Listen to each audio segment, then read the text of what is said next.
दोस्तों, स्वागत है आपका हमारे चैनल में। अगर अब तक आपने हमारे चैनल को सब्सक्राइब नहीं किया तो प्लीज़ सब्सक्राइब कर दीजिए। आज की कहानी है अल्जाइमर्स। लगा जैसे वह चादर पर से कुछ उठाना चाहती हूँ, लेकिन उठा नहीं पा रही थी।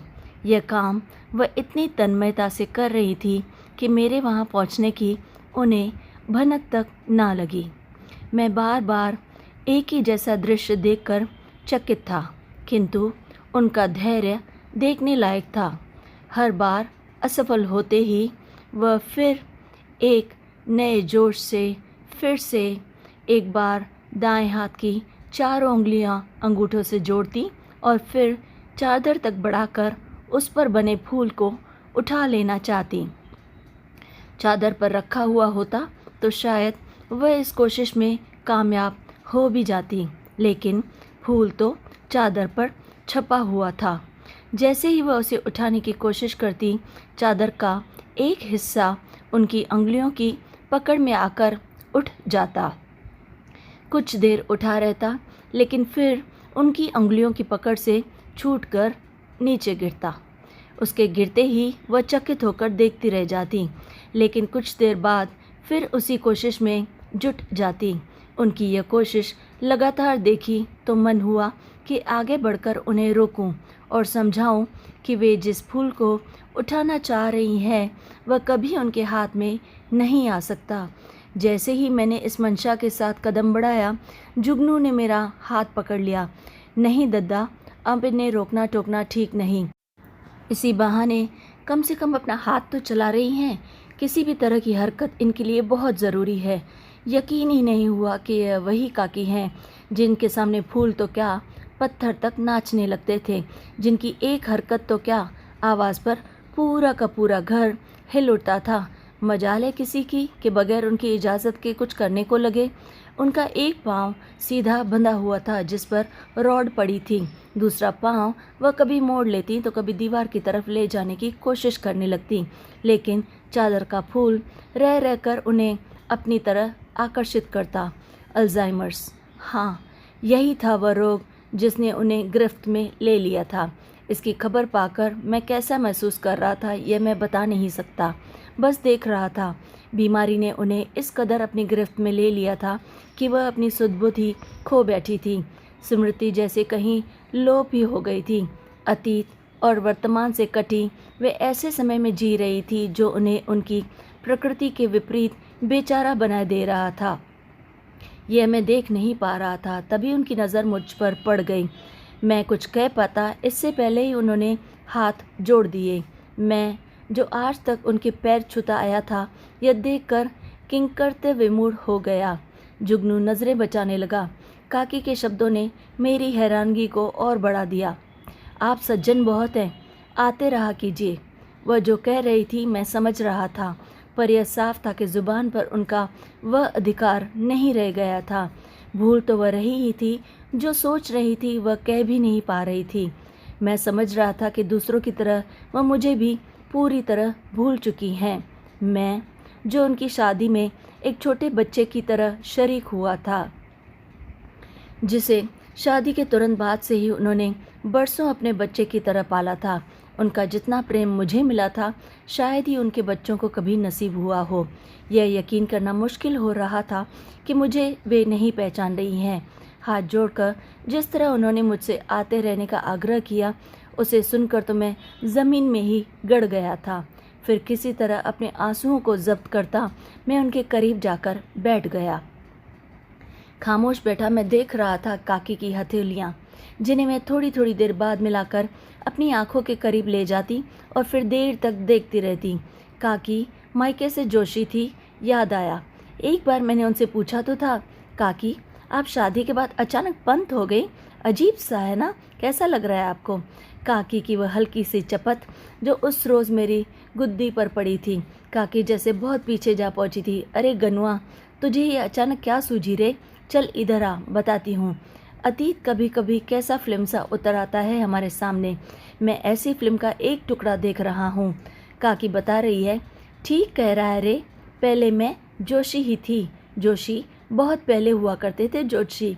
मेरे दादा ज्योतिषी थे। रेखाएं देखकर भविष्य बताने वाले। बड़ी ख्याति थी उनकी।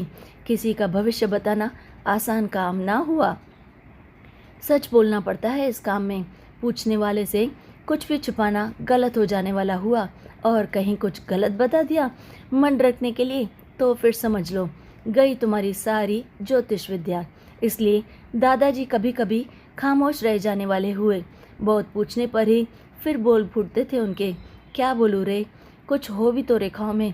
काकी अपने बालपन में लौट जाती तो उनकी स्मृतियाँ जैसे खिल उठती।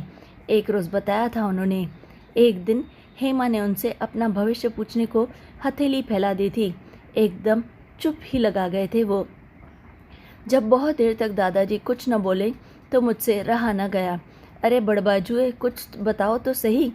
कितनी देर से हेमा हथेली फैलाए बैठी है, तब कहीं उठ ले उनके। क्या बोलूं रे। बस तभी मैं समझ गई कि क्या चल रहा है उनके भीतर। तभी अचानक वह दृश्य जाने कहाँ बिला गया। मुझे अपने बचपन के वे दिन याद आने लगे जब मैं काकी के साथ रहा करता था। काकी ही हुई, काका तो सुबह के गए फिर रात को ही लौटा करते थे घर। काकी ने जो हथेलियाँ इस वक्त फैला रखी थी आंखों के सामने, उन्हीं से जाने कितनी बार चपती आया गया होऊंगा।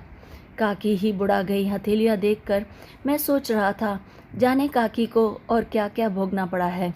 तभी एक जिज्ञासा यह सर उठाने लगी कि जाने क्या कह रही होंगी उनकी हस्तरेखाएं। क्या इस उम्र में आकर भी अपना भविष्य देखने की इच्छा शेष रह जाती होगी। उम्र तो खैर काकी की बहुत अधिक ना थी, लेकिन काका के जल्दी ही गुजर जाने के कारण वह परिवार के बीच रहकर भी खुद को अकेला महसूस करने लगी थी। रही सही कसर पूरी कर दी उनके पैर की हड्डी ने।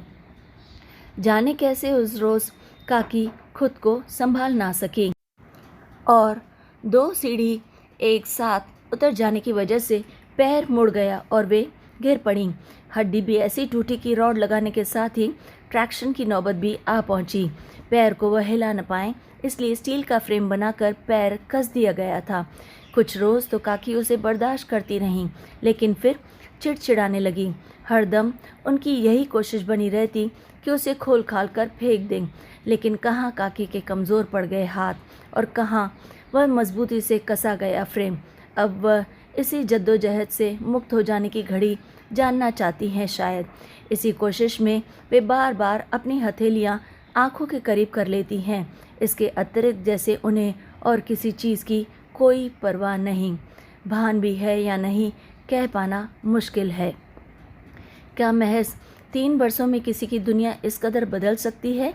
दिल्ली आ पाना पूरे 3 साल बाद संभव हुआ था। मैं अभी सोच ही रहा था कि काकी ने मेरी तरफ देखते हुए जुगनू से पूछा, अरे देख तो ज़रा, यह कौन खड़ा हुआ है यहाँ। जुगनू बेचारा उन्हें क्या जवाब देता।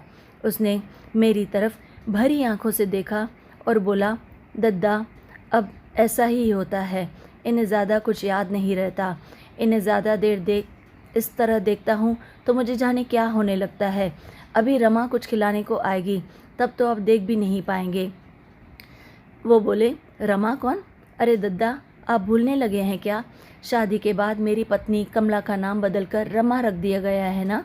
मैंने जुगनू को इतना टूटा हुआ इससे पहले कभी नहीं देखा था। वह यही जुगनू था जिसे मैंने काकी से 1000 बार पिटते देखा होगा। तब वह बच्चा हुआ करता था। अब लग रहा है काकी उस स्थिति में आ गई हैं। काकी की स्थिति और भी विचित्र हो चली थी। रमा ने पिछले दिनों मेरी पत्नी को फ़ोन पर बताया भी था, भाभी न खामोश रहते बनता है और न ही कुछ कहते। आपसे भला क्या छुपाना, इजा अब सब भूलने लगी हैं। एक दिन तो दोपहर 1:30 बजे कहने लगी, बावरिया आज खाना ना देगी क्या, जबकि खाना तो वह 12:15 बजे ही खा चुकी थी। मुश्किल यह है कि न उन्हें फिर से कुछ खाने को ऐसे में दे देती हूँ तो पेट चलने का खतरा रहता है। आप तो जानती ही हैं, सब कुछ तो बेड पर ही होने वाला हुआ उनका। लेकिन दिक्कत यह ठहरी कि न दो तो खुद को ही बुरा लगने लगता है। भगवान किसी किसी को इतना कष्ट क्यों देता होगा भला भाभी। बात करते करते रमा रुआसी हो आई थी। जुगनू मुझे और मैं जुगनू को देखते हुए काकी के कमरे से बाहर निकलने लगे तो मैंने गौर किया कि काकी फिर से चादर पर बने फूल उठाने की कोशिश में जुट गई थी। फूलों से काकी को बड़ा लगाव था। वे रोज़ कुछ फूल तोड़ कर ले आती और कुछ को गुलदान में लगाकर बाकी पूजा के लिए रख देती। जुगनू बता रहा है, जब उनकी यह हालत हो गई है, फूलदान इधर उधर पड़े रहते हैं। हुए तो पूजा में फूल चढ़ा दिए जाते हैं और ना हुए तो पहले जैसा कोई नियम तो अब क्या ही रह गया है। अब तो जुगनू का लटक गया वाक्य बता रहा था कि सब कुछ उलट पुलट हो गया है। दद्दा, आप भोजन कर लेते, आपकी ट्रेन का टाइम हुआ जाता है। मेरे मुंह से जवाब में हूँ हाँ जैसा कुछ निकला। दरअसल जुगनू मुझे काकी से दूर कहीं भोजन कराना चाहता था, लेकिन मेरा मन काकी में ही अटका पड़ा था। तभी रमा दौड़ती हुई आई। अरे दद्दा, काकी कह रही हैं वो सज्जन कहाँ गए जो अभी मुझसे मिलने आए थे? मिनट भर में ही शक्ल दिखाकर चलते बने। मुझे लगा हो न हो काकी की स्मृतियों में शायद मेरे लिए भी कोई जगह निकल आई है। मैं और जुगनू फौरन काकी के कमरे की तरफ दौड़े। काकी पलंग के सिरहाने पीठ टिकाए आंखें बंद किए बैठी थी। उनके दाएं हाथ की उंगलियों में चादर का फूल वाला हिस्सा अटका हुआ था। दूर कहीं देखती हुए कुछ सोच रही थी। उन्हें देख मैं इस सोच में पड़ गया कि क्या अल्जाइमर्स का मरीज सोच भी नहीं सकता। तभी काकी बेहद मध्यम आवाज़ में बोली, क्यों रे, तू तो भूल ही गया मुझे।